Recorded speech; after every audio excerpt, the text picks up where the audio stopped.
برك حتى يعني نعطي نبدا. كنت انا من بين الحمد لله من بين المنظمين لكاس العالم، وكنت ماسك كل الاي سي تي اللي هي اللي شفناهم في التلفازه. هذه كنت انا المسؤول عن الترانسميشن بتاعتها. الله يرحمه. والحمد لله كان عندنا تشريف كبير يعني بعد ما فضينا كاس العالم. الجزائر لا كانت حاضره صح. يعني نقولها لكم لما كان يوم القرعه، لما كانت خسرت الجزائر، انا كنت ورا الستار هذاك اللي هناك، كنت هناك. وفي اليوم هذا كانوا لما يقول الجيريا على بالك يعني لحم الشوك ما فيهاش كلام. بس الحمد لله يعني كنا هناك وكانوا جزائريين كثير معنا، وبيناتهم اخي حميد كذلك كان في الباركينج، وكل واحد في مكان. هادو بعض الاحصائيات برك نعلمكم كيفاش كانت في كاس العالم. نعرفوا كلنا كان فيه 8 وورد كاب يعني ستاديومز، ولكن كان فيه كذا فينيوز. يعني ما كانش هذيك برك، كان عندنا حوالي 150 ايفنت لوكيشن اند ايفنت، الكاميرات في كل الاماكن وكل حاجه كنا نعملوها.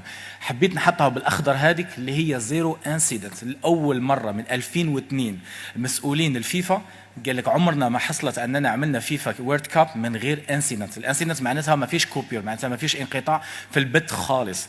وصلنا لانه كان احنا كنا يعني كمسؤولين الاتصال كانوا يحاسبونا بالسكند. لو السكند يعني الايمج برك تتوقف احنا مسؤولين عليها. والحمد لله غيرت لهم كذلك. كان لي واحد الشرف اني حتى البروسيس اللي عملوه غيرت لهم فيه، رغم انه كان قال لك انت لازم تاخذ الريسك. كانت من اخرتها الجزائر على طول. بارك الله فيك. كان عندنا النتورك افيلابيليتي 100%، معناتها النتورك ما كانش في انقطاع خالص في النتورك. وكان عندنا كذلك ولا بد كان في كي بي ايز تولز كنا بنستعملهم. كان عندنا الباندويت كاباسيتي 10 تيرا بايت، كان كل ستاديوم ياخذ 1 تيرا بايت. يعني وي كان ايماجين الكاباسيتي اللي كانت تستعملها تيرا بايت باي سكند. عندنا كان فيه كذلك 350 يعني كواليفايد انجينيرز واون سايت انجينيرز، كنا نعملوا مانجمنت 350 انجينيرز 24 اورز باي 7. في نفس الوقت كان عندنا 50 يعني سب كونتراكتورز كومبانيز. والوركينج دايز 210 هذه برك الرسميه، لان احنا بدينا من قبل كاس العرب.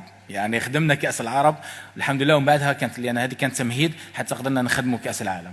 وفي نفس الوقت كذلك السب كونتراكتورز كومباني.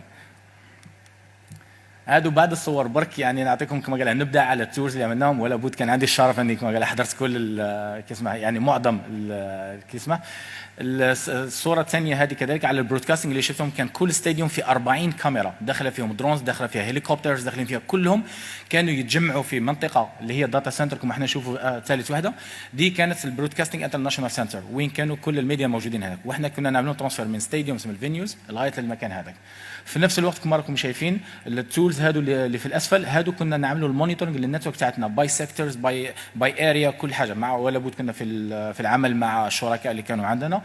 لو تشوف الصوره هذيك اللي في الوسط، هذيك منتوج جزائري 100%. هذه كنا نعمله شركه هنا جزائريه مع اصدقاء جزائريين. عملنا لاول مره يعني تول كنا نعمله لوكاليزيشن اوف ايتش انجينيرز، وعملنا لهم كذلك حاجه لانه ما يقدرش يعدي اكثر من 5 متر، لازم يبقى في نفس المكان، ولازم الوقت نتاعه يعني كان فيه مانجمنت اوف 350 people is not that easy.